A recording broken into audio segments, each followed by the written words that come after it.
Here's how most law firm owners view investing in their business.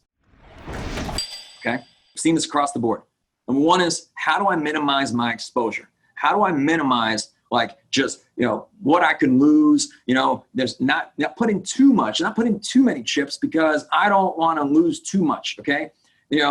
And by the way, I will say that's one of the most selfish ways, to do anything. That is an extremely selfish mindset because it's all about you. It is a mindset of, how do I give the least? How do I provide the least amount of value and take the most? Okay. It's like, I'm not going to invest in a brick and mortar. I'm not going to hire W-2 employees. I'm not going to, support my clients. We're going to do cash bars. We're not going to do open bars. We're going to send them cheap, stationery, like all these different things are all about, how do I minimize my exposure and give the least while making the most? I'll tell you, the most successful firms, they think the opposite. They think, how do I give the most? Just period. I think the next limiting belief is that because there's no immediate gain, because you don't put $1 in today and the phone's ringing 6 minutes later, it's not worth it. I'm not going to do it. I'm only going to do things that I can get results from today. Well, if they're only going to do things that you can get results from today, you're going to do very few things. Okay. And then let's think about this, let's step back and think about this objectively. Okay. If there was something you can get the best results from immediately, wouldn't John Morgan just buy it all up? I mean, think about that, right? Like, wouldn't that just be ruined by every lawyer? One lawyer would just buy up all of it, right? If there was this immediate gain and that was the way to grow, sustainably into the future and be, really successful, then someone just exploit that immediately. The thing that keeps other people from being successful is that it takes time and that you invest in something that you don't realize until years later. Okay. Because if you never had to think, in the long term, then chances are it wouldn't be a bad idea to YOLO every single day and just burn through it and just be like, hey, it's all good because we got things that are immediate gain. And then finally, someone says it's not worth the delayed gratification because I don't win today, or I don't win tomorrow, or I don't win next week.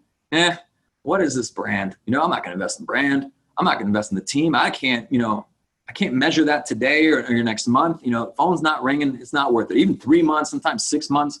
And you miss out on so much opportunity that your future self would have thanked you for. I mean, think about just investing in general, financially, right? You're putting money away, money away, money away.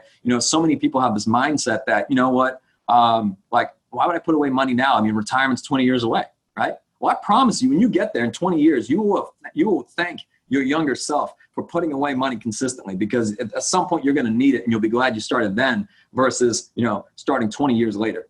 Either way, whether you look, I'll tell you guys this, whether you're investing in building a brand today, or 6 weeks from now, 6 months from now, or 6 years from now, eventually you will have no choice.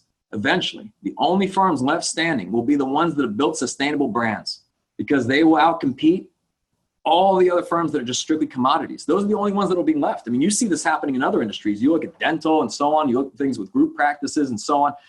Unless you create a brand, because there is so much supply and there's only so much demand, right? Unless you differentiate yourself, unless you become known, and unless you actually work on solving this problem every single day, it's only going to get worse for you. Okay. It's like, if you can take some short-term pain today, for having long-term success, it's worth it. Okay. But if you're not willing to do that, you're always going to have to start at some point, and it's going to be more difficult, a year from now and 2 years from now and so on, because those other firms are going to continue to gain an edge. It's just the nature of it.